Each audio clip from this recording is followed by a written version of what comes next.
So, und jetzt hier drauf nochmal. Auf das erste, ja. Auf das hier. Auf die andere. So, warte. Erzähl nochmal. Ja, dann geht der. Ach so, von Beginn an. Können wir ja machen. Hier ist es da. So, müsste. Ist also die Delay? Ja. Okay, okay. Ja, Ich warte irgendwann zurück. No. Und So. jetzt. Okay, I say hello again to the newcomers. I shall start again. Originally, I was thinking about a big audience presently here, but now I have to do it with Zoom. The slogan is "No civilization without migration." Migration contains exchange of men, ideas, and goods. They always have shaped societies. Refugee and migrants inside and outside Ghana, some views on causes and possible solutions, a historical and socio-political consideration. What I'd like to do is to talk about pulling and pushing effects, migrants and refugees, Ghana, a country on the move since times immemorial, then migration inside Ghana, migration from outside, migration out of Ghana, perspectives and future prospects. Mach vielleicht doch mit der Sache hier vor. Ist vielleicht doch lieber, ja, weil es geht ja jetzt auch hin und her. Yeah, when it comes to the problems of migration, we speak about three groups: the refugee, displaced persons, and migrants. Internationally, they are being dealt with by the United Nations and the International Organization for Migration. Migration has happened always in the world, that's quite clear. Migration and refugees are still existing in Ghana, in Africa, to a great extent, and presently West Africa is the most problematic area, especially the so-called Sahel states. Movements and inside the country, historically, we don't know much about the early settlements in Ghana. They may be from the 14th century on. We can see the gradual immigration of the ethnic groups of today, the Guang and their relatives, the Kwa groups and the Gur groups. What is very important to speak about the effect of slave trade, a tremendous movement of people, and colonial rule and enforced and voluntary labor migration, mobility and urbanization today, and a special case, Kayaye, women from poor areas in Ghana working on the big markets. Africa, it's very well known, is the origin of mankind. And now let's go to Ghana. Ghana is supposed to have 84 languages, but this is it was a colonial recording, because in the British time, dialect groups were even identified with a traditional area, and it was part and parcel of a policy which was called indirect rule. Modern linguistics speak about not more than 11 groups in Ghana, which still are very much related, especially in the south and in the north.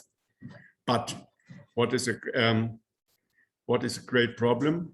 Due to colonial borders, which have been maintained after independence, more than 50% of the Ghanaian languages are being spoken outside Ghana. The Old Volta region alone had 21 languages speaking on both sides of the Togolese border.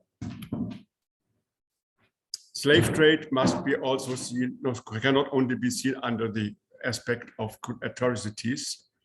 It was a tremendous demographic, cultural, and local ecological disaster. The population was reduced dramatically, culturally and ecologically. Great losses. You can imagine when young people are being taken away, the main labor force is missing for culture, for agriculture, and of course for the daily life, and also for the maintenance of the environment. An 80-year-old man is not in the position to defend a village against wild animals, wild beasts, for example. What to do about wheat and things like that? So a great part of the population was more or less forced to follow the slave traders down south. The south of Ghana, not only of Ghana, of the whole West African, of the whole West Africa, fortunately enough, I can say, benefited from the import of foreign foods, mostly from South America. And of course, it caused great social and demographic changes. Can you imagine the Ghanaian food, the Ghanaian diet without cassava, without maize, without tomatoes? Can you imagine the economy of Ghana without cocoa? No. And on Christmas, some people enjoy turkeys. Migrant farmer, another aspect, due to the enforced introduction of cocoa and other cash crops, many people were more or less forced to earn taxes and to work in cocoa areas, in palm nut areas, in rubber areas, and so on, or in cotton areas. What is another reason for? What is another reason, another cause for migration inside the country? The urban life. The urban life was combined with hope for better life. The urban life was full of attraction, entertainment, education, health, other things, and of course the temptation to do something. Both and architecture played a big role. I remember a school in northern Ghana, and the office of the headmaster was full with posters from Accra, with big buildings, skyscrapers. And so all parents who brought their children to this headmaster must have the idea, education means a modern town. The same applied to me when I was in Côte d'Ivoire. So education was very much combined with village, with town life. So no wonder that so many people wanted to move. I was making inquiries at some senior high schools in Ghana 2 years ago, and I asked the students, would you like to remain in Koforidua or in Ho or in Tamale after school? And more than 80% said no, they didn't like to stay, even when the town was so attractive as it is the case with Koforidua. So there is a desire to go away, and maybe we find some more reasons. Of course, a town like Accra has also its downsides, or other towns have its downsides. And here we have a place called Agboploji in Accra, which is notorious for its electronic waste. This electronic waste is well recorded in international films, and very often children, mostly boys from northern Ghana or Burkina Faso, are more or less forced due to by poverty of their parents to dismantle electronic sets, electronic things, and to earn some money with, let's say, with metal. That's one of the problems of town, also a part of the inside migration. Immigration to Ghana, Immigration to Ghana also plays a very big role. Ghana is an attractive country. It has fertile areas, it has mines and other things. So historically, there was also always an exchange with ethnically related groups due to the languages, due to cross-border trade and family arrangements. Between Togo and Ghana, there is a lot of exchange. Same applies to northern Ghana with Burkina Faso and even Mali and Niger. Migrant labor very often comes from neighboring countries. Very often as we found out together with the Kwame Nkrumah University of Technology in Kumasi. Very often the migrant labor from neighboring countries are in very low positions. For example, let's say the removal of feces in some towns is being done by northern Togolese or other people. So, or let's say the cannibalization of cars and things like that is also done by people very often from outside. I've mentioned already Akbo Bloshi. Then we have political and religious refugees. Of course, all this unrest in West Africa is causing a lot of movements inside Ghana. And religious refugees, there was a very interesting, political refugees. I go back to the past. During the First World War, tens of thousands of people ran away from French colonies, Ivory Coast and what is today Burkina Faso, because they didn't like to be recruited for the French army. So they run to the ally of the French, the British, and look for shelter. Religious refugees, in the early 20th century, there was a very big religious movement, the Prophet Harris movement, which was persecuted by the French in Côte d'Ivoire, and they also came to Ghana to found new congregations. Traders very often came from three areas, especially from Hausa area in northern Nigeria and Niger, and no Yoruba from Niger. And maybe you know the Ghanaians may know the word Songo for Muslim areas. This has to do with the old empire of Songhai, what is now Mali. So these names alone give you have several places called in Volta region Sokode. This comes from the Hausa word Sokoto. So there is a certain relationship. The more dramatic events are now happening in the Sahel area. I think your piece, I just learned it from Pablo. The peace initiative is also dealing with West Africa and what is happening there, especially in Mali. It's not only the conflicts. For centuries, there was a movement down south. The more the ecological and environmental situation degraded in these areas, the more people came to the coast. So you can see it from this picture that the movement from there is still going on. Yeah. Also. Conflict potential. The population, a lot of people in the Sahel areas are pastoralists or herdsmen, mostly belonging to the ethnic group of the Peul or Fulani, as it is called in the British areas. Here you see on the one side, you see, let's say, herdsmen with their wonderful cattle. On the other side, you see a cartoon on an ongoing conflict in Ghana. It has also to do with the increased migration of pastoralists from the northern countries because their livelihood systems are being destroyed gradually by desertification. On the other side, people in Ghana, the population of Ghana has increased very much from 7 million people in 1957, when Ghana became independent, until almost 30 million today. That means in 60 years, the population has always increased 4 times. Here you see a bitter cartoon from the Ghana newspaper Daily Graphic, showing a Muslim, an Islamist, let's say, troubling a Ghanaian farmer. Unfortunately, this picture also contains a certain element of racism. These conflicts very often also have to do with internal racist prejudices.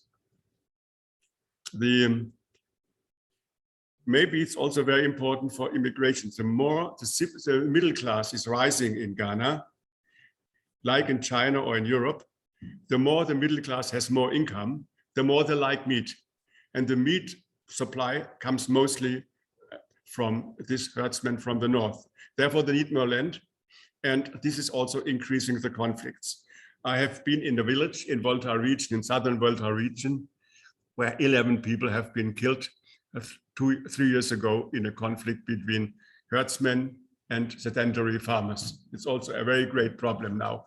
And Agogo was a special case because the traditional ruler of this area was cooperating with the Fulani and gave them more or less land, which was not his own land, it was stool land of the villages, and therefore it caused also a conflict. Many of these conflicts have to do with migration. So Ghanaians on the move. I have to see whether I hope I haven't forgotten something. No? Yeah. Now let's come to the Ghanaians themselves. What are the main causes for migration? Historically, the pressure through colonial taxation played a big role. Let's take Eunice or him, when your grandfather or great-grandfather was forced to pay men £1 tax a month, the women 10 shillings a month, how to make this money, how to produce this money. That means they were forced to integrate themselves into colonial economy, either in farming or to take a job with the colonialists. So mobilization and migration was enforced by the taxation policy. It was intentional. The taxation was more important than any military activities of the colonialists. The same applies to the German, British, French, or Portuguese colonies. Of course, this has to do with search for better income and living conditions. It's still today, of course, better education. But there is also a certain dissatisfaction with administrative, political, and traditional structures.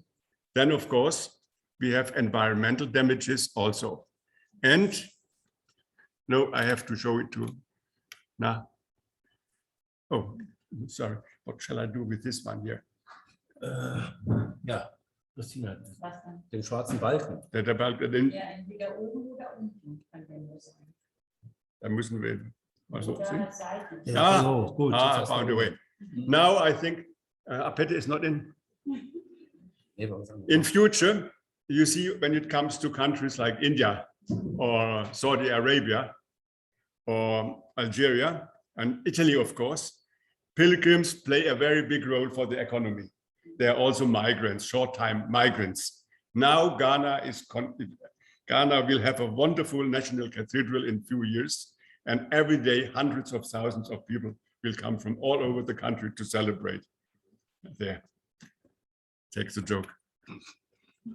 When we speak about internal domestic migration and migration out of Ghana and to Ghana, we have to talk about the demographic situation. On the left side, you see the graphics, how the Ghana population is growing, very irregular, whereas the German population is totally different. We have much more older people than younger people. So you can think people who are now 15 years old will have children in 10 years. So Ghana, maybe in 10 years, will have 40 million inhabitants or more. So all these people need something for their livelihood, and this will cause another migration inside or outside. What are the reasons what are the causes for running away? Let me say it a little bit bitter. I like, until recently, the Daily Graphic had a free opinion, and you could see wonderful cartoons. And this shows, jetzt müssen wir den Balken wieder runterholen. Nee, du musst hier auf eintreten lassen, warte, da drauf, ja, klick. Yeah. There is a certain distrust in political class. We shall see it in many fields. There is people are not always happy with what is happening on the side of the government. I like to be very careful. It happens in most countries in Africa, unfortunately. After all, they are the followers of the colonial rule. Or promises and announcement. I would say many African leaders, and the Ghanaian leaders are likewise, have created an announcement states and announcement governments. So it was a wonderful announcement in 2017 when one finance minister promised create wealth for all in Ghana. So this is also something which causes a little bit of concern. Na? Hier will Sack. Mit einem Ding, mit der Maus. Ah, die ist ja nicht angeschlossen. Achso, das ist nicht mehr angeschlossen. Aha. Yeah. So now we have to remove this one again. I think Eunice will know. Wow. Yeah. Yeah. Why did I show this picture? This picture was made in Bolgatanga, near the Great Market. And some years ago, I saw a lot of weavers and tailors producing Ghanaian textiles.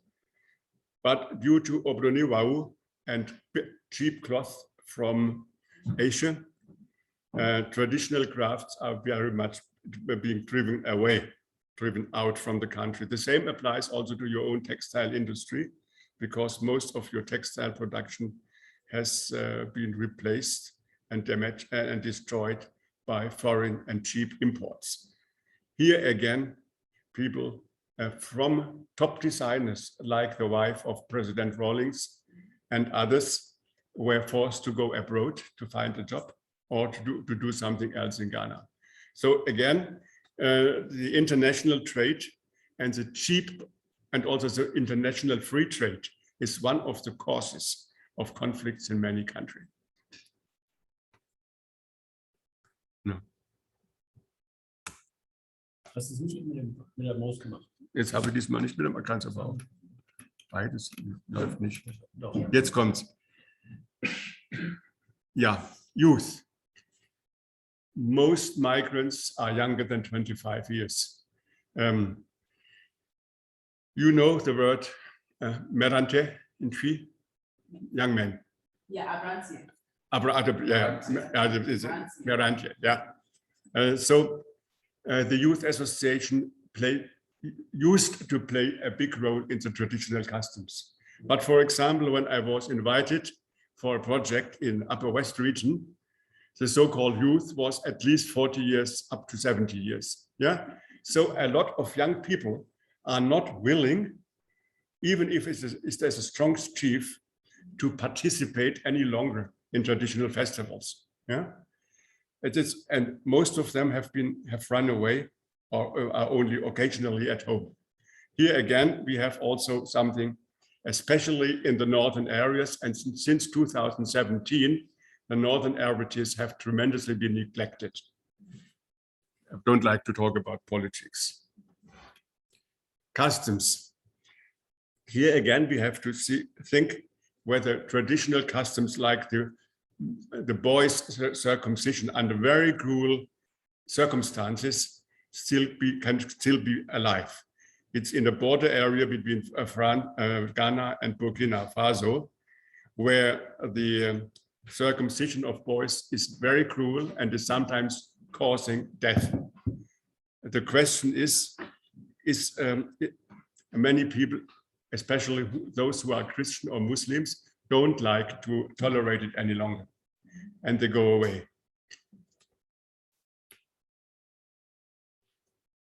Maybe I have to mention one case.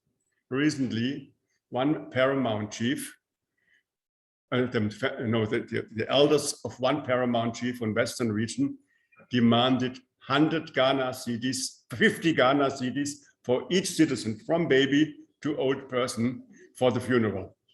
Yeah. Here again, very, let's say, tolerant Ghanaians started to protest. Yeah. Because they said, why should we pay for a funeral of a chief who has not done much for us? Yeah. Who is using his position, let's say, in the house of. Bitte? Yeah. Who's using his position for, let's say, for enrichment and also for private business. Yeah, I know one chief who has very close connections with China and is now more or less a dollar millionaire. Yeah. Let's talk also about one problem in Ghana, are the funerals. in a time when somebody died in a village, there was a permanent exchange of services. If somebody died here, everybody helped the relatives, the family, because next time they had to help at, let's say, at odd outdooring or at other ceremonies. Yeah, so there was a certain exchange.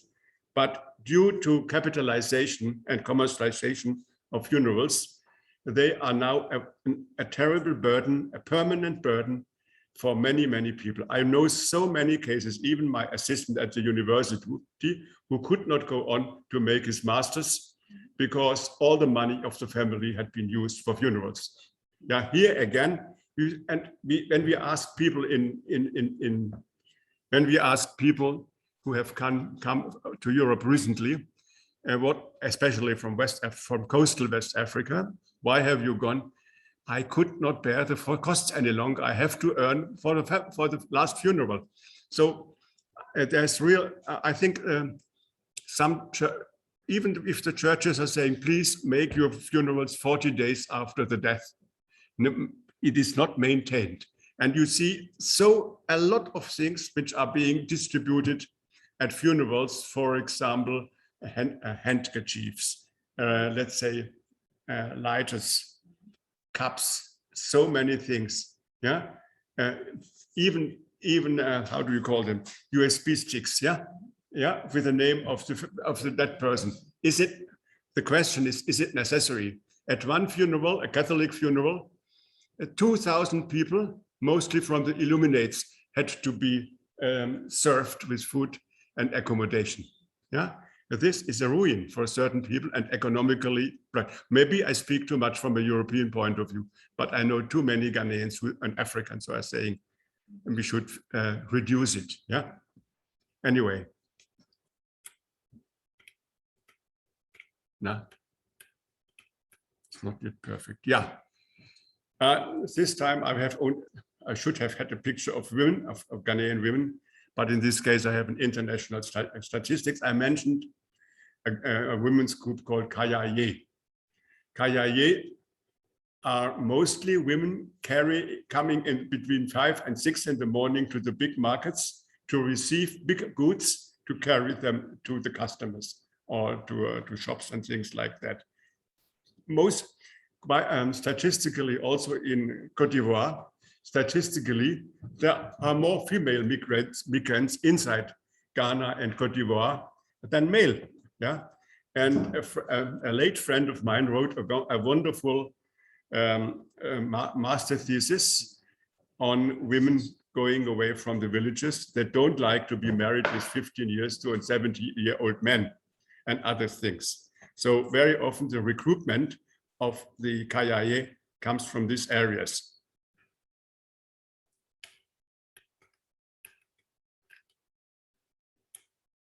This, of course, we have to mention to the ugliest side of migration, the boats people and those who are benefiting from them.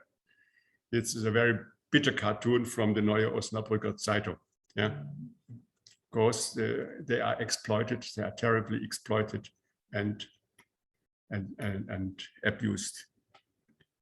So now we have activities abroad. What are Ghanaian migrants doing abroad? Of course, trying to get an income, a job.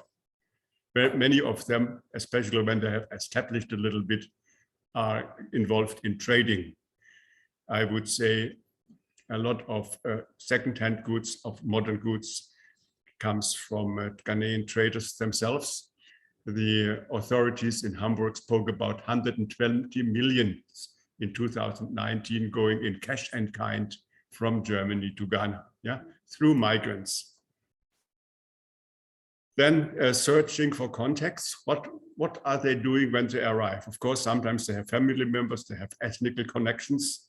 Sometimes the alumni, especially for the educated migrants, play a big role, coming from, let's say, Fancy Pim or Achimota or whatsoever.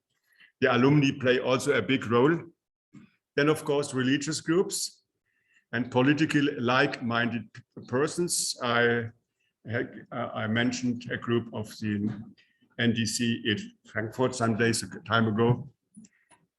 And what I think should not be forgotten, many of them can unfold their gifts and talents much more than at home. Yeah, so this week we had a Ghanaian lady author speaking in Osnabrück, giving a lecture, a woman called Otto from Hamburg, or another girl called Jassy, is also very famous now. Thank you.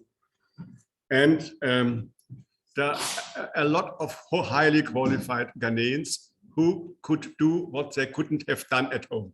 It's also very important. In my own research, I have to do with refugees for more than 40 years. Very often refugees are a very dynamic group of population. Yeah? Don't forget your own German refugees after World War II. Many people who have been laborers, very low laborers in Eastern Europe, have suddenly come back. Even the last German president, Kohl, was a child of refugees. Yeah, so I think he never would have done it in Sudetenland, in Czechoslovakia, yeah, or in East Prussia. So refugees very often, it sounds contradictory. Very often, some qualities are springing off. What is the role of the families at home? The central desire is, of course, to assist them, refunding loans, help, especially for education, health, and funerals. Also search for lands for buildings and plots, because many of the refugees and migrants like to go home. And when they come occasionally for a visit or for funerals, they are doing negotiate for lands. And don't forget the transmittances. We shall later come to the transmittances. Here, for example, a Ghanaian artist, a documenter in Kassel. I don't know whether you have been there 3 years ago. Yes. Yeah, maybe he's called Mahama. And he made a very big exhibition like Christoph from who's now doing this job in Paris or in with Reichstag. Yeah. Yeah, I forgot. Mahama was also, there was a special film on him in German TV. He's also a Ghanaian artist.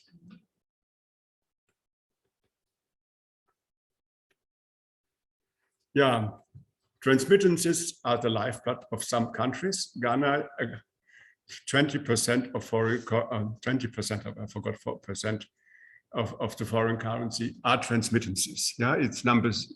I think in 2016 it was number 5 or 6 with the earning of foreign currency in Ghana. It plays a very big role.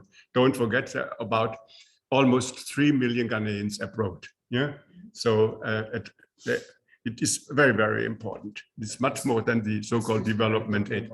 Remittances or transmittances, or what's the difference? Oh, I made a mistake. Okay. I should have written remittances. Yeah, I was thinking about something else. Remittances, thank you. Yeah, I have to correct it. All right. Mm-hmm. Living abroad, how does it look? The life looks like abroad. How is the relationship to the local population and other foreigners? It's a very important question for many foreigners too. How do they deal how do they act within a German community, for example? What is their relationship with Turkish people or with people from Eastern Europe?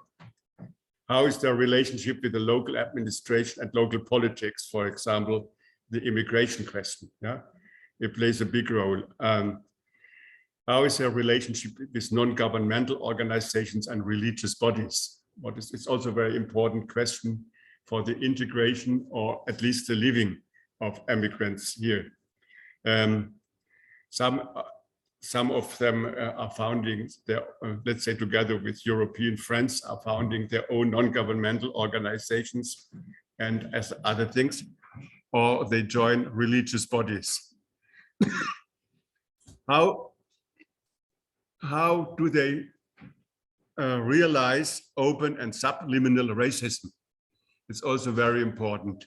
When sometimes people don't speak about it, others are suffering, and others are protesting about, let's say, subliminal racism, unterschwelligen Rassismus. Yeah.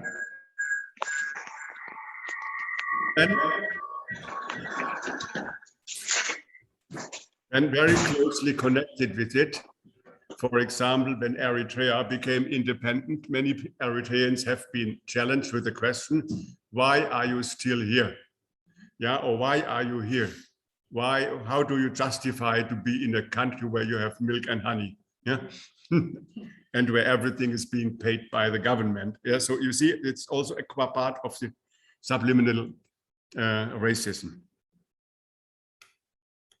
So, jetzt, das müsste besser organisiert werden. So, now, what are they doing when the, oh, there was something else, sorry. Returning, yeah. The next block is returning or remaining abroad. Personal attitudes, making use of acquired capital and experience. Hopeful, many people hope. Desire of families to see them back. Government trying to attract investors and qualified staff. I have been present with some government, let's say, presidents of Ghana when they were in Germany, Busia, Rawlings, and others, Kufuor, let's say, begging the Ghanaians to invest at home, because but the result was mostly very meager. And one of the reasons is, and Rawlings told us personally, they said, people don't trust the government, therefore they don't invest. Yeah? So it was quite interesting. We have another point, which is being called sweet return, bitter return. Some returnees come back to Ghana, and very often they are very much disappointed. The families are demanding too much, the administration makes them nervous, and there are other things, they cannot invest enough. They have no, let's say, the profits are not enough and things like that. So I have seen many cases when people have left the country a second time and for good. Yeah, they have gone after some months, they left Ghana for good, going to, let's say, the old host country, or to go to United States or Canada. Some people remain and became successful. For example, this lady, which a Ghanaian woman from Ashanti or Eastern region, started with Obroniwau and on fashion and became quite wealthy. Or many Ghanaians have done social investments at home, in this case, for example, in kindergartens, but also some people have started in Aquapim with renovating the electricity system and the sewage system. Or some people in northern Ghana, some migrants have invested in their village, and the whole village is now fully electrified due to solar energy. Of course, after 10 o'clock, there is no light, but this is nevertheless, it's a big progress, and saves firewood.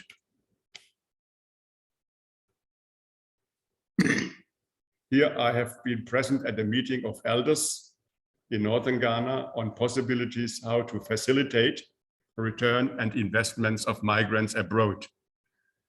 They are willing, and they see also the obstacles, but nevertheless there is an interest to make use of their experience and capital.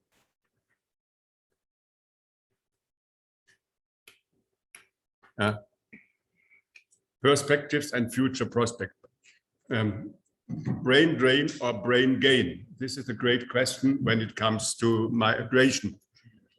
Is Ghana benefiting from migrants, or is migrants a great loss for Ghana? So it's a great question, and it's very difficult to make a decision. But my tendency is to see that it's more a loss, because too many qualified people have been brought up with Ghanaian money, let's say with the efforts and the sufferings of the families, especially the mothers, have been brought up by religious groups, by government funds and things like that. And let's say their returns are not the benefit, the society as a whole is not benefiting too much. And brain gain, of course, may be positive when people come back, but it's not according to the payment situation and also the supply with material and things like that. I have seen it with medical doctors. It's not so promising. Another question for government is, should migration be prevented, supported, or tolerated? Once Rawlings gave a lecture to German students, and he said, the Berlin Wall did not help, yeah, not for a long time. Shall we make a wall around Ghana? Yeah. Should it be supported, as it is the case in Cape Verde Islands? 40% of the population after school are going abroad to pay their home country, especially living mostly in America, Portugal, and Senegal. Should it be tolerated? That okay, they should do what they like. After all, the constitution allows them to go. That's here. I have a very nice booklet made by the trade unions about labor. They say they should go, but they should be careful. Very often they are exploited, especially women. Therefore, they should be in close contact with the trade unions, both in the host country and at home, because Ghana and trade union is quite positive in that if they come back, let's say they are qualified labor force. Nevertheless, there must be necessary changes in Ghana. There must be changes in Ghana, especially in the income situation, also to reduce bureaucracy, also to stop the role of certain traditional authorities. Maybe this is a very important point for discussion too.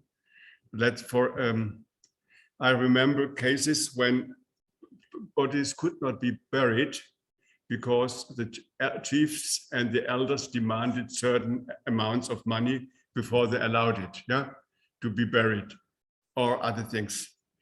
And changes in host countries, I think it has to do with the payment. For example, what happens now in Italy, unemployed Ghanaian farmers and labor and workers are now working in the tomato areas or in the tomato fields, just producing what could have been produced by Ghanaians themselves. The necessary changes globally. Of course, it's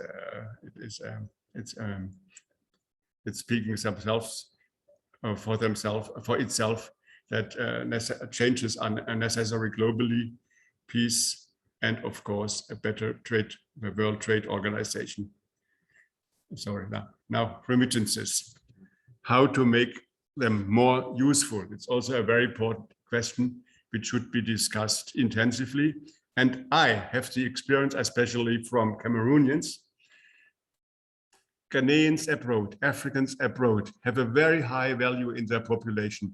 When I come to any place in Africa, and say from Germany, oh, my brother, of course, everybody is a brother in Ghana. Yeah, my brother is in Dortmund. My brother is in Gelsenkirchen.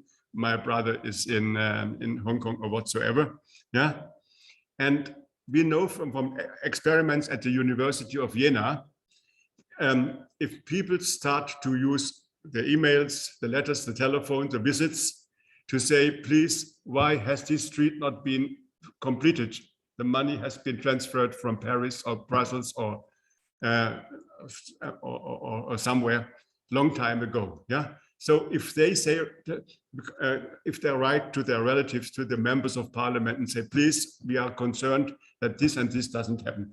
Foreign people abroad have a very, very high appreciation in their countries. So they also should do something to say how to improve the situation. Yeah. And of course, how to make better use of the remittances. Ghanaian government, when it goes through the banking system, for example, through how to call it today, the system, when you have your card, yeah, of course, then The ATM. yeah, ATM. When it goes to ATM, automatically the government can take a certain percentage. This, of course, but here it should also be better controlled. What happens with this money when it goes to commercial bank or other, or to through, let's say, MoneyGram or RIA and whatever you have, Western Union. There should be a greater control also by the population. That means the democratic system should be more efficient. Ja, weiter. Ja, also worldwide, there is a positive approach to migration. Yeah, I think in the international discussion, migration is seen positively, and I think we should also think about it, that certain organizations say a migration is not so bad at all. Yeah, this is of course one of the best novels in Ghana, in Africa, is by Ayikwe Ama. The Beautiful Ones Are Not Yet Born. This book is now 60 years old, and it is still true. Yeah, and also this picture I saw in Ghana, yeah, also gives me a lot of hope, because people are thinking a lot about themselves. And now let's come to the last picture. So thank you, Medause Akbenami Agnagode more. Yeah. Yeah, this is all in a, you see, I expected an audience, yeah, but now I have an electronic audience. Yeah. Okay, thank you. Machen wir Stopp, ne? Ja. Sharing, kannst aber sitzen bleiben, ne? Ja, ich weiß nicht, was noch passiert. Nee. Ja, jetzt Diskussion, ne? Ja, ja. Vielleicht kommen die dann auch im Fernsehen, kommen die auch hier, die Diskussion. So, now we can. Jo, I'm totally unexperienced, so you have. Nein, du bleib mal sitzen. Ach so. So, yeah.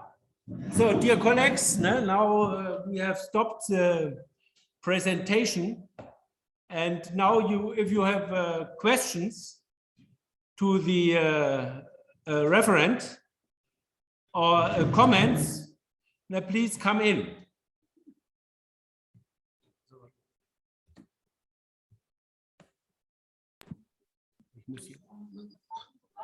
Okay, so if there's nobody from the live room, I will take the chance. And first of all, thank you a lot for that very interesting talk. There was a lot of topics being cut through. I was, yeah, I guess it's for a wide audience, also especially a local African audience, not only a German audience, as I thought about some issues that are not really in our power or position to address, like what you said about the funerals and the whole chieftain system. I remember myself being really shocked when I came to Ghana to realize that everything was kind of belonging to the local nanas, and how much of the whole wealth of a region would be extracted by this feudal lords, basically. And I can understand that many people are getting in trouble with these traditional institutions that probably inhibit development for many families who do not belong there. But yeah, I'm not sure. It could be a question to the other hearers or also to you about whether there is also political movements over there in the country, like the Fix Our Country. Do they address these kind of traditional things like chiefdom, taxes, if we call this, like the funeral things. I would be interested in these developments. But above all, for me, I was a little bit like you mentioned it, but you didn't go so much into it that I thought was sad about the whole more macroeconomic problems with, let's say, cacao prices and resource prices in general, and modernization of the economy, and how far lags there are also drivers of migration and stuff like this. Yeah, so this as a general note, maybe for future talks, but a lot from my positionality as coming from Germany and wanting to act and not being able to change the culture over there, but maybe work on international deals in between our countries. But yeah, also really interesting on how these traditional institutions work as push factors for people, and whether people work on that. Thanks a lot. Thank you very much, Pablo. I forgot. Please. I forgot to mention one thing: the traditional rule. Don't make it too pronto. The traditional rule is based on the ethnicity, on the ethnic group. The ethnic group of Accra is a Ga population, is a Ga people, but only 20% of the population of Accra is now consisting of Ga. Therefore, the question is, even the capital of Ashanti, Kumasi, has only 45 to 50% pure Kumasi-born people, or Ashanti. Yeah. So the majority of, therefore, the question is, can chieftaincy be maintained with all its constraints as it is the case today? I would say, according to some proposals to change the constitution, it should be a more democratic system. Yeah, why should a chief not be elected, chosen by the population, as it is the case in other countries? Yeah, and why this strange system of selecting chiefs from the female part of the family, maternal system? This is something which has to be done. But the greatest problem is the lack of peace on the grassroots. When let's say so many ceremonies are necessary to be fulfilled for funerals, it is causing harm. Don't forget, so many inheritance problems have not been solved completely. And according to one judge in Accra, more than 65% of the cases in the courts have to do with land questions and inheritance in Ghana. This is another reason for conflicts, and also one cause for migration, as I know. Well, Pablo, you mentioned the macroeconomics. I have to come back to the very good ideas of the present Ghanaian president to increase industrialization. But I would say this idea cannot be so easily been fulfilled. He didn't study enough the failure of Kwame Nkrumah to industrialize Ghana, but the fact that so many things are being produced more cheaply abroad, and that so many Ghanaians are involved in trading with foreign goods. How can you establish an industry in a certain district in northern Ghana or in Ashanti or in the Volta region? Yeah, how can they? Yeah, and the idea to industrialize Ghana is quite good, but at present it's more or less window dressing. Yeah. Can I come in a bit? Yeah, Emmanuel. On the question of I have a question there. some traditions. Bishop, I was trying to come back to you to ask you what you have to say on that. Maybe Is it Matthew? Yes, Okay. it's Matthew. All right, all right. Wouldn't you like to moderate? Yeah. Mhm. So my question is also probably you Matthew, you have been in Ghana for some time now. You might have some idea. The issue of my father died last year. We spent minimum 10,000 euros for the funerals. At least 10,000 euros. And the pressure on me, not on me, because he has 19 children. The 19 children, couple of us are outside in Europe, 3 of us.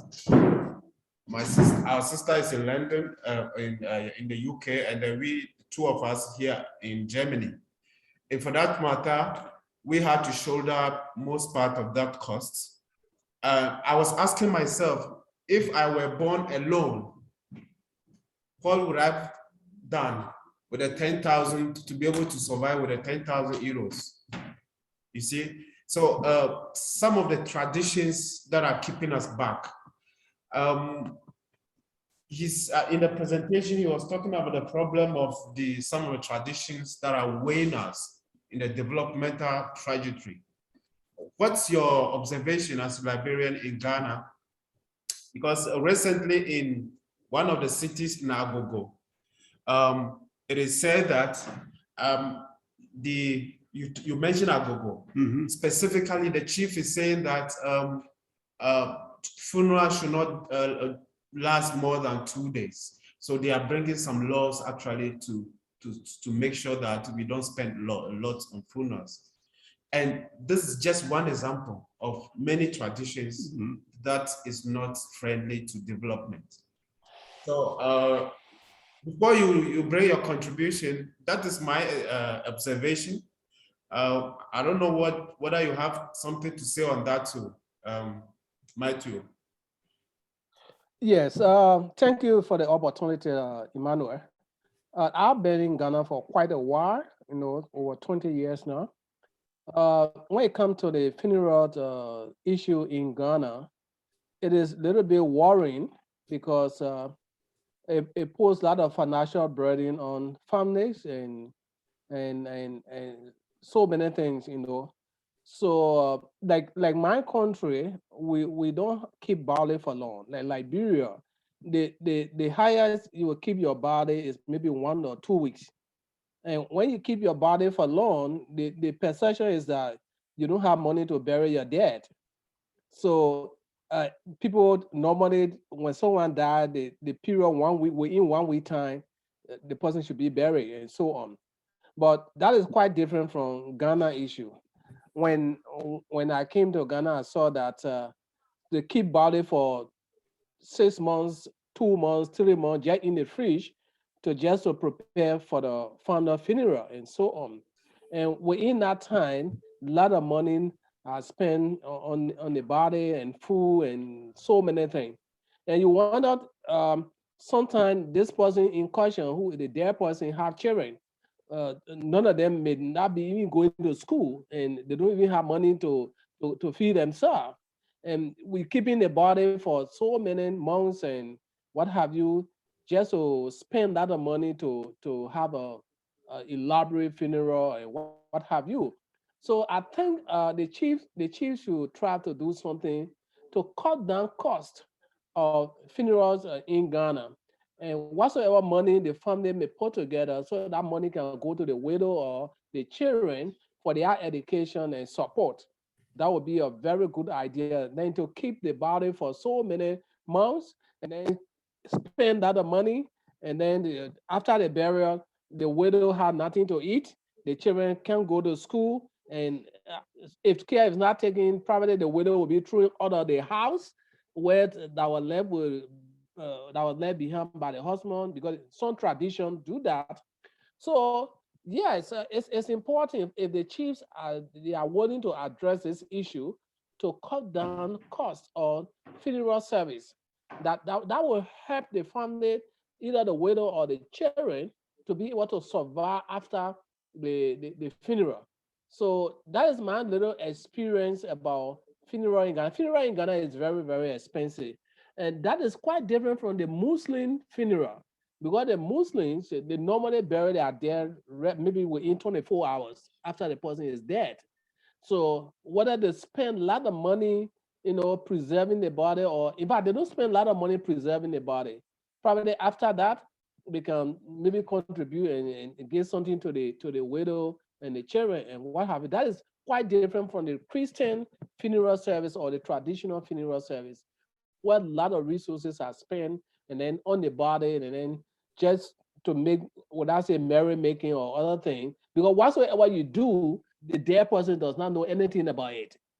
Okay, he or she is gone forever. So whatsoever you are doing is just for people to see maybe how worth it you are, what money you can spend on body and so on. So that aspect of the culture, it should be addressed by the chief. But then again, there was something he said concerning the chieftaincy and then the election of chieftaincy and so on. Now, chieftaincies were traditional chieftaincies were in Africa before the European came here, and that is how the people kept their governing system through, because probably choosing or going for election and so on, it may cause a lot of confusion. So probably the chief may come from a royal family and so on, where there have not been much struggle and so on to get him there. So it's tradition. That's what we call tradition. There are certain there are something you cannot do about the tradition. Nothing you can do about the tradition. It's not a democratic process. It's tradition. So for the chief to be elected, we can see in the political, democratic political system, election in Ghana, you were here, you saw what went on, okay, what can go on during election, a lot of violence and brutality and so on. So if that is transcended to the traditional era, you can imagine what's going to happen there. So for them to keep the people together, the traditional people together, the people together, they have a one voice where they will have their chief, I will not say elected, but bring him to power through a royal lineage or what have you. I think that system has been working for them. Then to introduce a system that will cause a lot of chaos at the traditional level, and then government had to spend a lot of money to go and settle disputes and other things and so on. So it's tradition. Nothing you can actually do about it. That's what we call it tradition. It has been passed on from generation to generation, even before the European came to Africa during the slave trade. And that is how our people have been living. That is a system of government they've been having from over 500 years or 1,000 years. That's what they've been having. And that is what continuing today. That compared to our democratic system, you can see the difference. Let's take the Ashanti region, the Ashanti king. Okay, when the Ashanti king ascend to the throne, he is there, he will be there until his death. And they have a system, the next king will come and take over and what have you. Suppose they were going to have, say, that elect a chief for the Ashanti region. There will be government and political influence in the system. A particular party or particular leader will want his favorite person to become chief. And that wouldn't utter work for the traditional setting of our people. So you can see that with a system, the people respect the chief. I would say they even respect the chief more than the government authority. But when the chief says something, they will all abide by it. When the chief says, don't go to the river at so time, no fishing, everybody will stay home. Okay, but look at from the government side, when the government impose a banning on fishing, you have the fisher may cry, and in fact, some of them will say they will go to sea to fishing. You understand? So our traditional system has become part of Africa, our system. And there's nothing you can actually do with certain tradition to change it. It's been there for over 500 years or 1,000 years, and it's been passed on to generation and so on. Yeah, we are going to the modern system, but we cannot leave our tradition behind. Germans have their tradition. I don't know their tradition, but there are certain things they hold on to as Germans. They cannot leave it at all. Americans have their tradition, the American dream. they pass it on to their generation and what have you. They hold on to it. So every country, every citizen, or every individual, every group, ethnic group, they have their system of what? Governing, and they have their system of living that bring peace to them. So, You understand? So with that of the chieftaincy, the election of chief, I don't support it.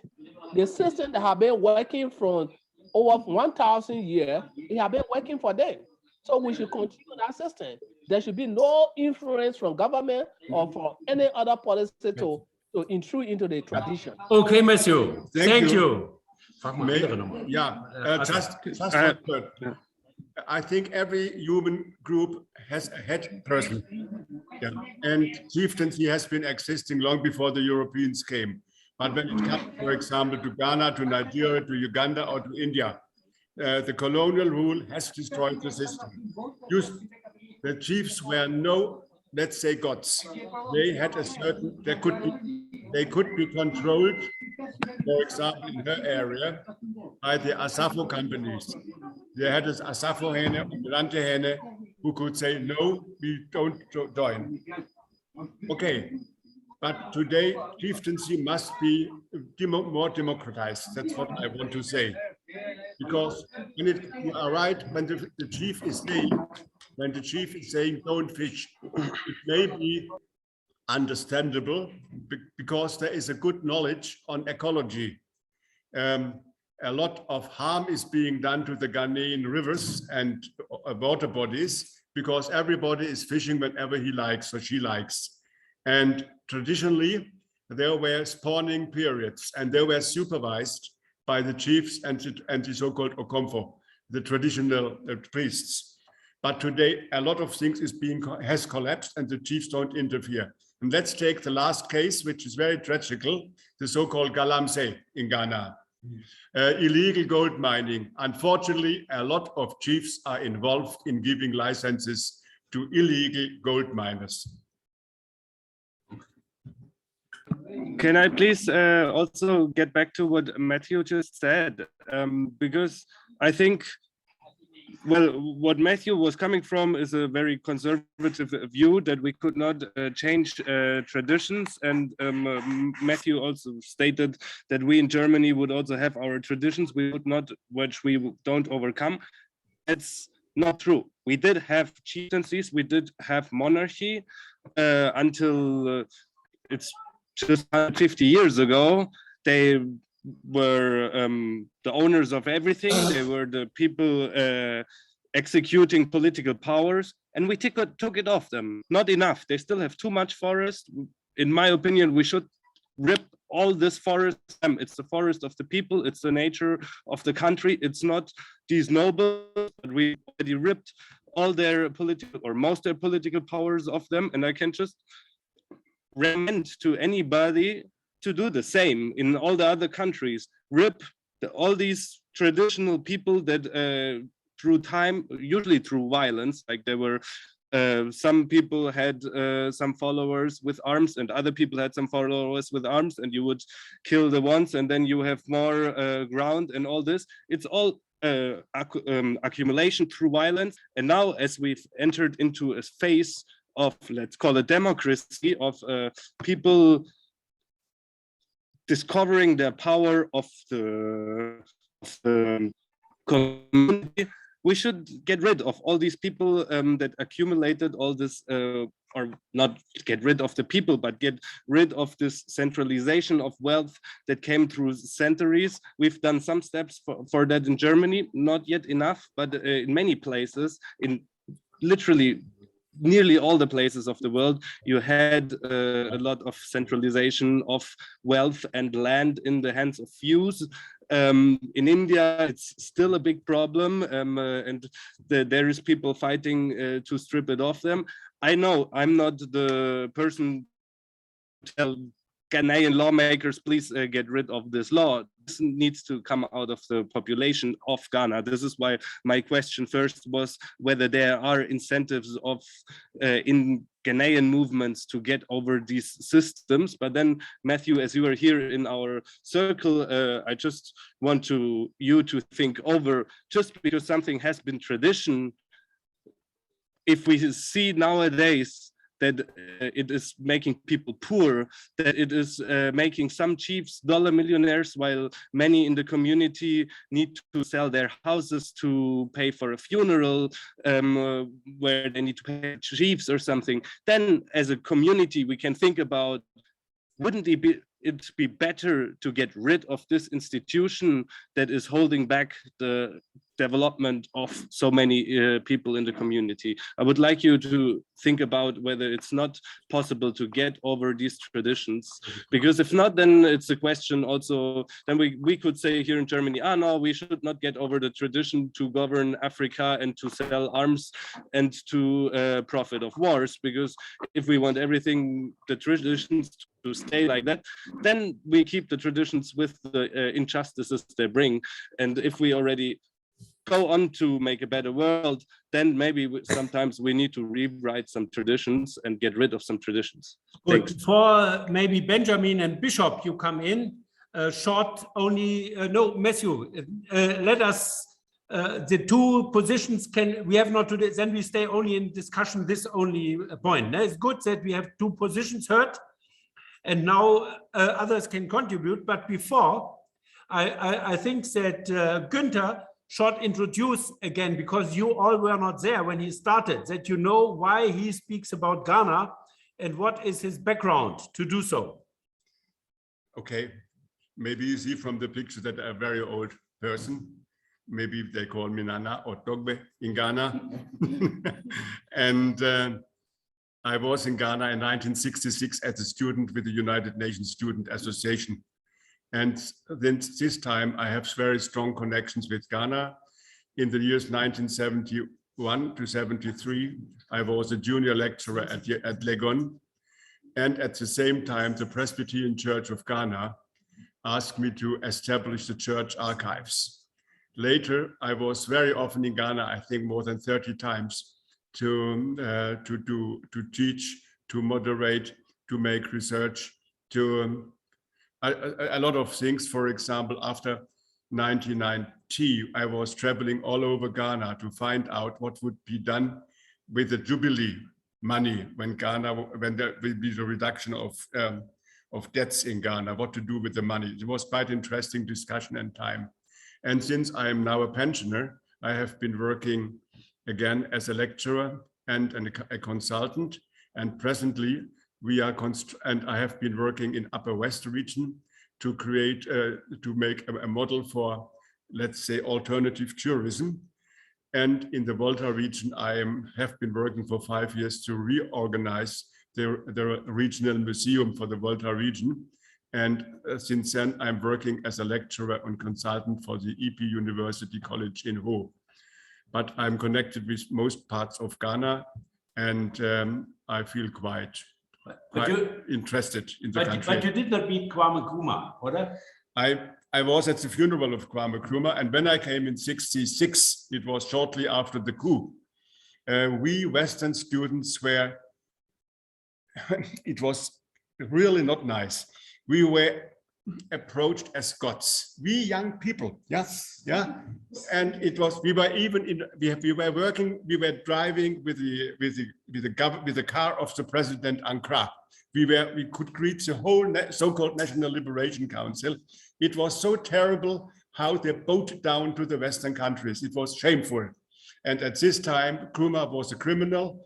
Later, he gradually was, let's say, he was rewarded again. And in 2012, I gave a lecture, Kwame Nkrumah, hero, criminal, holy, and saint. Yeah, how the picture of Nkrumah has changed. And I think a very close friend of mine who has hidden all the writings of Nkrumah and gave it to me later. So I have also a library with a lot of interesting things, of course. And what I like very much with Nkrumah is his tolerance. Some people have forgotten that there was no execution of anybody in the Nkrumah period, but nevertheless, he is described as a tyrant on the one side. And what and once he said, if a Ghanaian worker has no pity for a shot down worker in Scotland, he has lost his the idea of equality. It was impressing me very much. So I feel strongly that some of the ideas of Kwame Nkrumah could also be done for a better peace, let's say, peace education in Ghana, because he was the one to give more dignity to the Ghanaian culture. Even when his enemies were saying he was in favor of paganism. It's ridiculous. First of all, he tried to bring the ethnic groups together to learn and love each other. Yeah. So, Bishop, do you have something to contribute?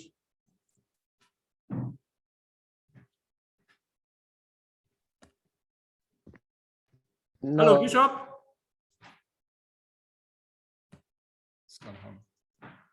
Try again. Bishop, do you have something to say? I tried to unmute you. He was unmuted for a second and then muted again. Yes. Bishop, please unmute if possible. No. So, Benjamin, what do you have to contribute something? Yes, please. So then come in.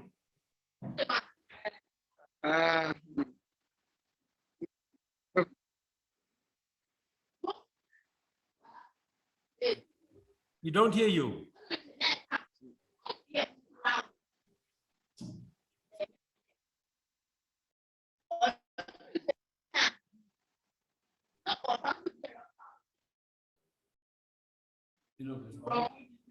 Hello. Hello. Yeah, hello. Talk. Talk. It seems that the network is not good, so You put off your. I wasn't able to. Yeah, put off your video, just speak. Put off your video, just speak.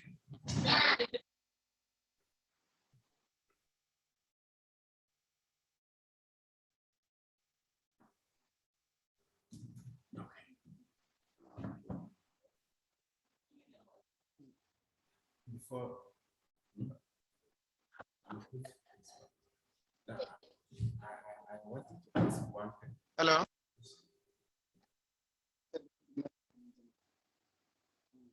Hello. Yeah, talk.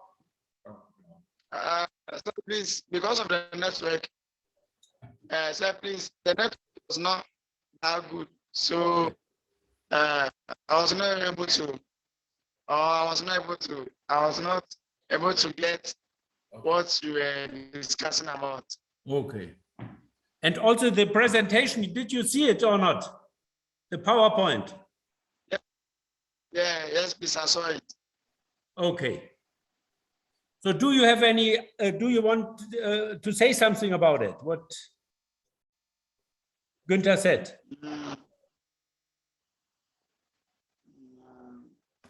For now, I don't have, maybe next time I'll prepare and then say something.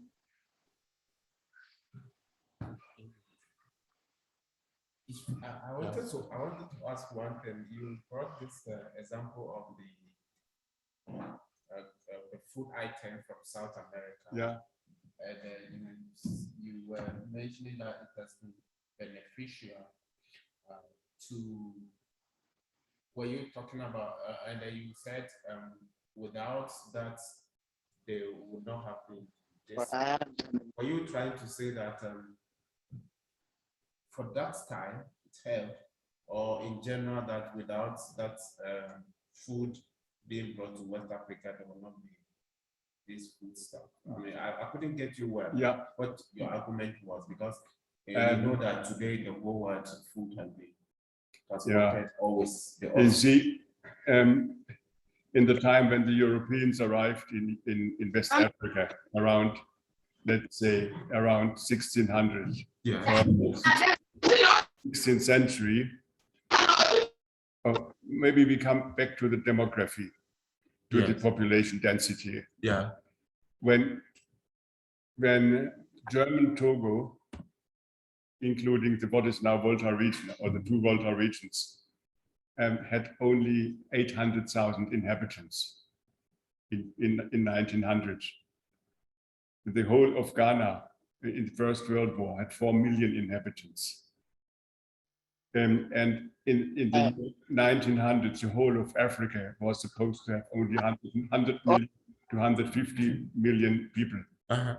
We have to think about the low, the low density of population. Therefore, the slave trade was so terrible because the population was not so many, was not so much. Now, and it's this time also due to metal tools, the rainforest was scarcely settled. Yeah, maybe there was one American said the forest areas in West Africa, from Cameroon to Senegal, let's say, were as thinly populated as the Sahara, or maybe 1 people per square kilometer. Yeah, very thinly.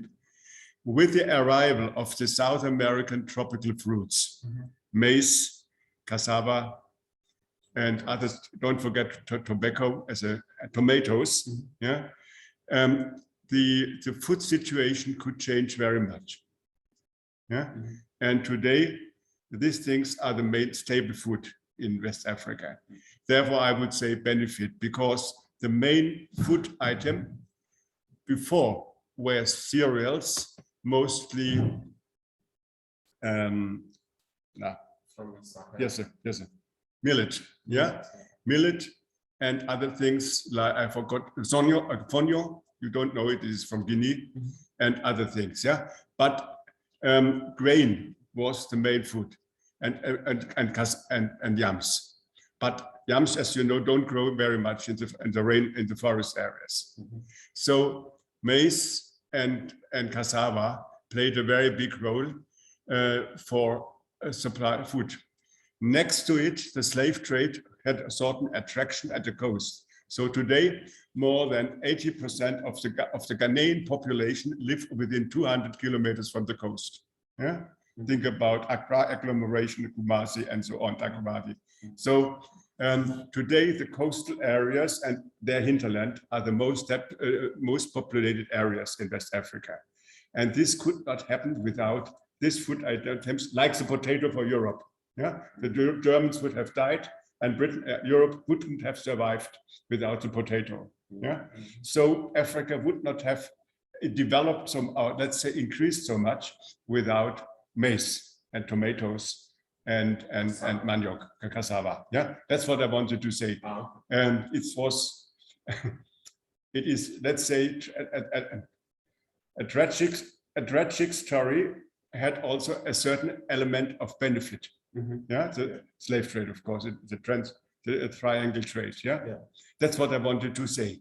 And Ghana and Africa has, and of course, it changed also the system of agriculture in your country. Yeah, and well, this question we were dealing with this in several courses at our university, and some students were writing their papers on examination papers on that, especially students from Latin America, who also spoke about what came from Europe to America. Yeah. Okay. Before those food items came, people, heavily populated areas were in the Sahel zone. Yeah, and it was there was more rainfall than today. Yeah. So today, let's take the year 1200. At this time, you had a rainfall, as it is now the case, maybe in northern Brungahafo or something like that. Yeah, maybe 800 to 1,000 millimeters a year. Yeah, but the environmental issue is very important. But the economy, I would say, because we are working on peace questions here, and maybe tomorrow we can discuss it more intensively.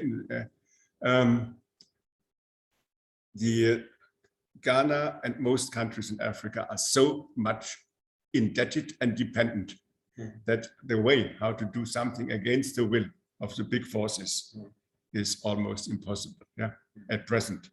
And there is also an obedient political class very often, yeah, and they own the media. For example, now the new school book in Ghana, yeah, it is doing as if Kwame Nkrumah was only a minister of, let's say, an agent of the British and happened to be president for some time, nothing else. Yeah.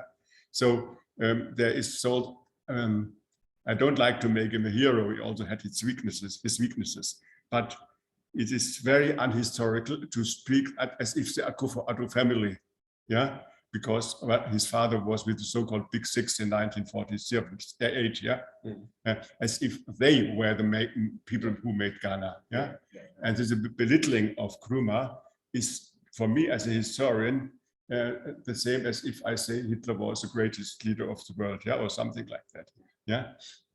Understand, there are things going on in Ghana, and therefore, and this would be one of the things for the peace education.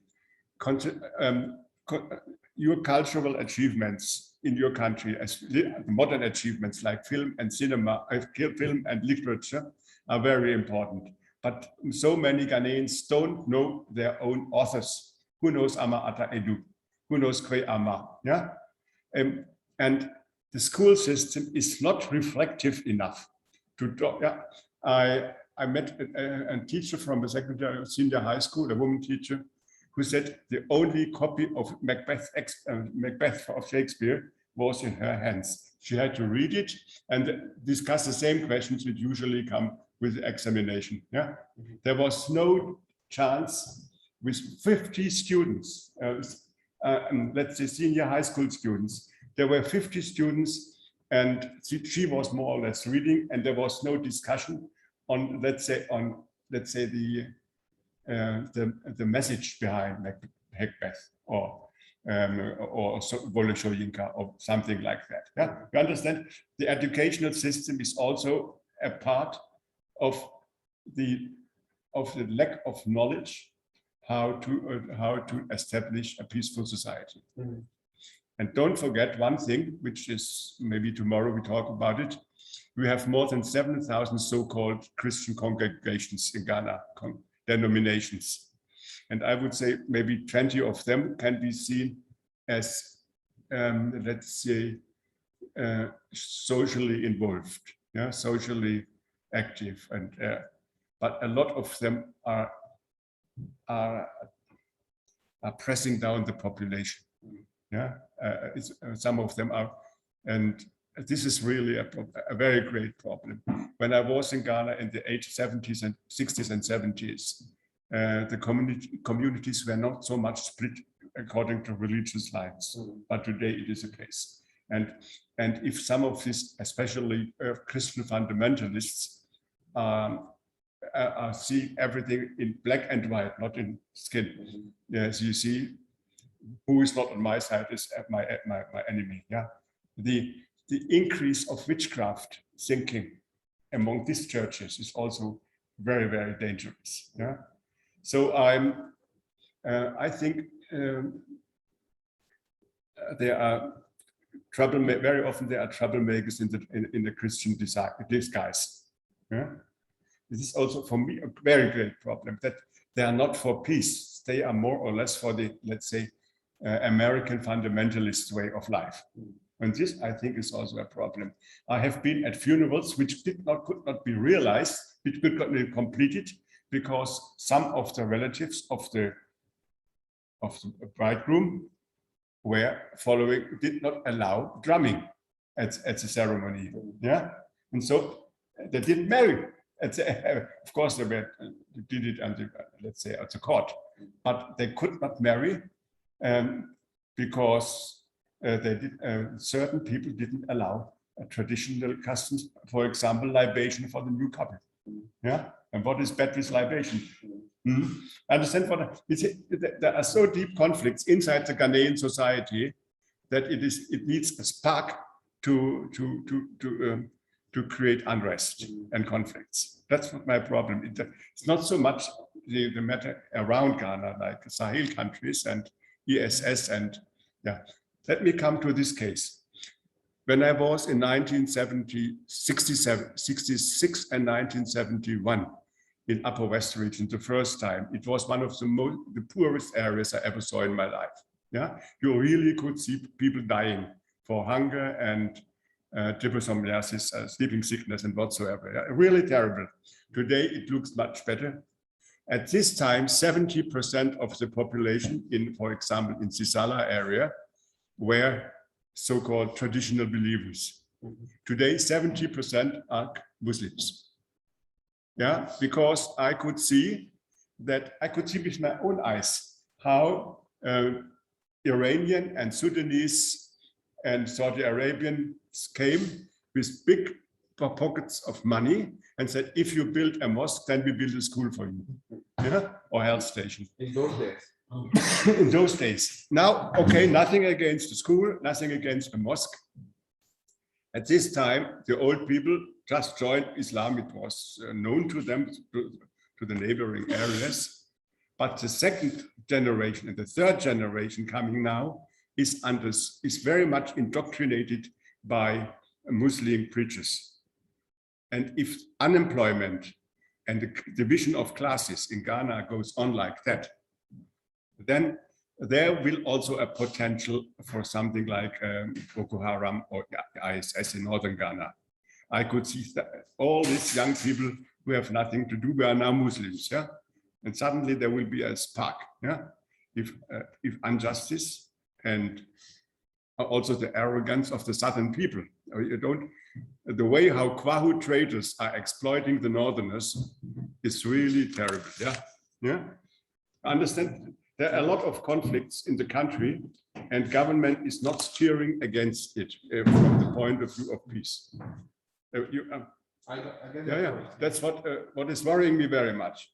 The second generation of Muslims are, let's say, they are theologically and ideologically more aware than their fathers and grandfathers. Yeah? And they may be the foot soldiers for radical movements and Islamists. Yeah? Yeah. But Eunice was also in a free church. You did not, she was out when you spoke about. Yeah, but what is a free church? I'm okay. Only that you speak about these problems coming from these Christian churches. No, you have not been. I realize, you know, there was, I think, the University of Cape Coast, together with the Catholic Bishop Conference, made a survey on so-called Christian denominations, and altogether Ghana has about 7,700. Yeah. Yeah, and many of them have great difficulties to, let's say, to follow the mountain on the sermon on the mountains, yeah, because for them they have either good or bad, black or white, in skin, yeah, yeah. And this is a very great problem also for our development friends who are planning development, who like to mobilize people, because in many areas communities are being split or atomized and don't work together as it used to be the case formerly. Yeah, and from my point of view, many of these groups are really responsible for the division of society. Yeah, and of course you have some groups like Musama Christa Disco Church, which the prophet was a friend of mine, Jehu Apia. Yeah, I was his political advisor for some time. I think they wanted to Africanize the church, which has not, but other churches, mostly under American influence, are really a problem. They are very close to sects, yeah. And this is really a problem now. And as we were outside, I was editing a radio broadcast on witchcraft in Africa. Yeah? Yeah.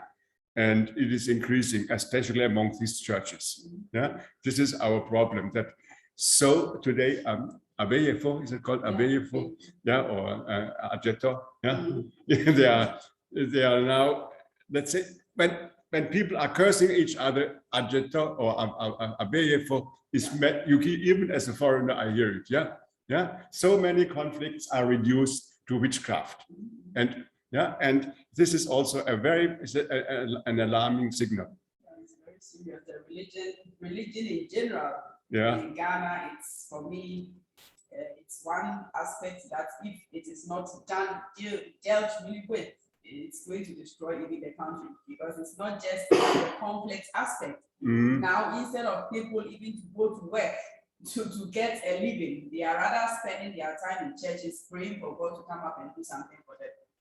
So this, and at the end of the day, you realize that people who go and work and their salary, the little they get, they take it to the church, give it to the pastors are getting rich with their family, and they are still poor in the church. So religion in general is really, from my point of view, a serious topic that needs to be looked at, that the churches need to be controlled, because so many churches there in Ghana today, I don't really understand. Yeah, I think they exploit a traditional believing, that they exploit a traditional feeling for, let's say, there must be something beyond. Yeah, and this has let's say a very deep religious feeling has been exploited very much. It's the same case like funerals. Let's say the respect for the deceased person has been commercialized and capitalized and criminalized sometimes. Yeah, the same applies to certain religious groups. And when when let's say the Holy Spirit is only explained with witchcraft, then something is wrong in me. Yeah. Mm-hmm. No, it's it's anyway. But on the other side, I never would make any bad judgment on Ghana, because your population, you have such a lot of let's say dynamic people inside. Yeah, but let's say they need a push. Yeah. Mm-hmm. And Ghana, after all, it was the first African country with a newspaper in 1880 something. Yeah. Mm-hmm. And when the first car, and one day 2 cars came to Ghana in 1800 and around 1900. 2 cars, one for the British governor and one for a very rich Ghanaian businessman. And fortunately enough, the car at this time you had no harbor like Tema or Takoradi, so everything had to come by boats from the big vessels. Yeah, so the boat with the car for the governor fell down, and the car was so everybody was saying God is with Africa. Yeah? So this is also Ghana. Yeah? And but there are certain, what is not discussed enough, more than 80% of Ghanaians are living in debts. That is not so much because due to the lack of social security. So everybody has some obligations to be somebody. So it's so difficult to fight, for example, bribery or corruption, because everybody is due to poverty. This poverty is not realized enough, even if they are wonderfully dressed on Sunday when they go to church or when they go to funeral. They look like princesses and princes. Yeah, yeah, everybody with candy and all this thing. Yeah? But 1 hour later they look shabby again. Yeah, and but the poverty, I'm now an ordinary citizen in Ghana, so I realize the daily problems, poverty, and this makes you weak, and you are agreeing to everything. Yeah, from crime to let's say to witchcraft thinking. Yeah, that's and when our peace, I was doing courses for 5 years with the Catholic Church on conflict prevention in Africa, and so we were discussing these points in how far this social psychological situation may also be a cause for conflicts which should be prevented. Yeah. Matthew was raising his hand. Can you maybe several times already? Maybe you let Matthew speak. Please, somebody is So, speaking. yeah, I think that Matthew, you are muted still. Please Sorry. unmute you. Okay, okay. Can you hear me? yes, we hear you. Yeah, speaking about religion in Africa, you know, yes, there are a lot of people who exploit the poor people, pastors and reverend or bishops who exploit the people, or the little they have in the need of praying for them. And then God will, they have seen something about them, and then praying, they will ask them for certain amount to be given, you know, for them to pray for the person and so on. So probably religion have been taken out. The practice of religion in Africa is somehow enriching oneself when you call yourself pastors or reverend or whatsoever, because they tell the people, you know, I will pray for you, God will do this for you, and I will fast for you, bring this bad days and bring it, and we will use it to pray for you, and God will forgive your whatsoever. And that is it. And in Africa, the illiteracy rate is high. Most of the people don't read the Bible for themselves. They wouldn't believe when they go to the church. They wouldn't believe the pastor, what the pastor tells them in the church. That is it. Once the pastor told them this is it, that is it, they believe it. And they will not take the Bible and read for themselves, because sometimes they don't know how to read and write. So whatsoever the pastor tells them to do is what they will do. I have an experience recently where a lady went somewhere, her daughter was sick, and they had to go and visit a pastor. And just to pray for the young lady who was not well, and the pastor asked for 200 Ghana cedis. 200 Ghana cedis for him to pray for this young lady who is so sick. So then you are praying for someone. Are you the one making the healing? Is it God that will do the healing? Have God asked you to collect 200 Ghana cedis? So the practice of religion in Africa is somehow, I would say, is I don't even know how to describe it, because they are exploiting people and then so on. And then my last point on this, let me just throw back concerning the tradition of the chief we were talking about. Go to England. If you go to England, the queen have been existing for I don't know how long. The queen system there, the prince and the queens and what have you. Have they tried to abolish that? That is their tradition. And the queen, they are the richest in Great Britain, but they don't work. Where do they get the money from? The family don't work, the royal family, they don't work. But they are the richest in Great Britain. Where do they get the money from? Where do they get the resources from? Where do they get the money? They're enriching themselves. That's what other chiefs in Africa. So that if we speak about Africa chiefs, let's also look at the European in Britain. The queen there, the queen is rich. They don't work. The royal family, they don't work, but they are the richest in Britain. So where do they get the resources from? Have they tried to abolish that system in Britain? No. They say it's their tradition. They cannot do anything about it. So that is the point we should look at both sides of the equation.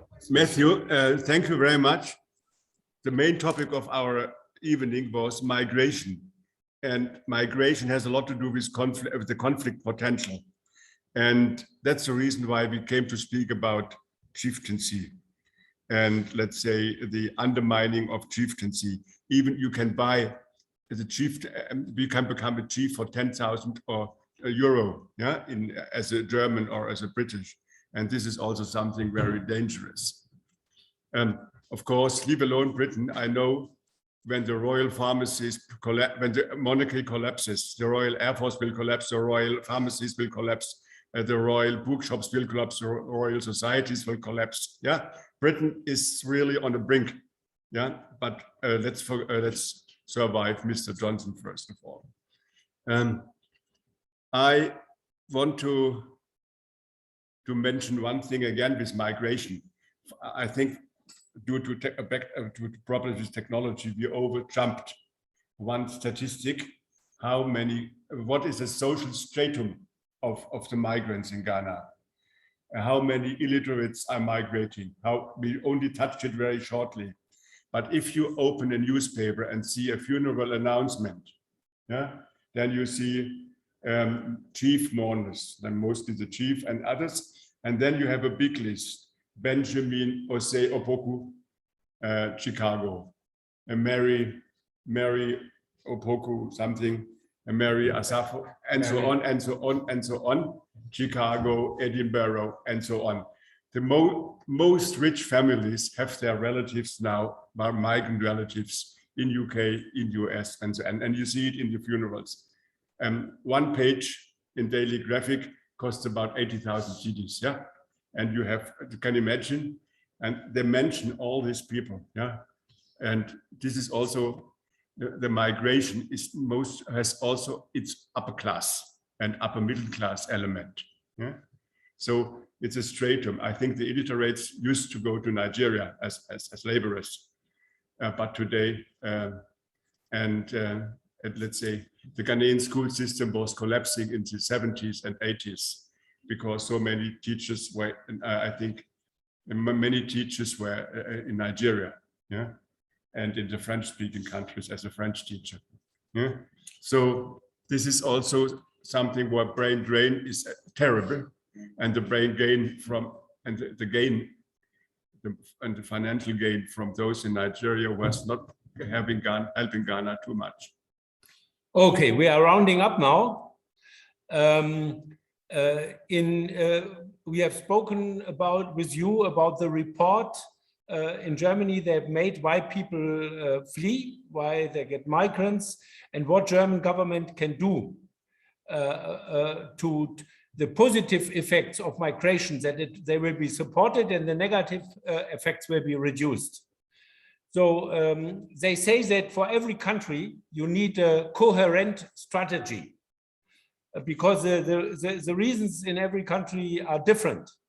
So we try now to work, especially with you in Ghana, on the topics in Ghana for these 2 points. Maybe we'll do more workshops, and even with Günther, if he's interested, that we make more teamwork to contribute that to develop a coherent strategy for Ghana, and naturally economy is one of the problems, but other problems also which we discussed today. So we thank you all for your contribution. We thank Günther again for his very interesting presentation, and we hope to stay with him in contact in future. So Benjamin, Matthew, till the next time. Have a good evening, and thank you. Goodbye. So we stop now. Nah? Good. Huh? Okay. What is? Good night. Nah? Good night.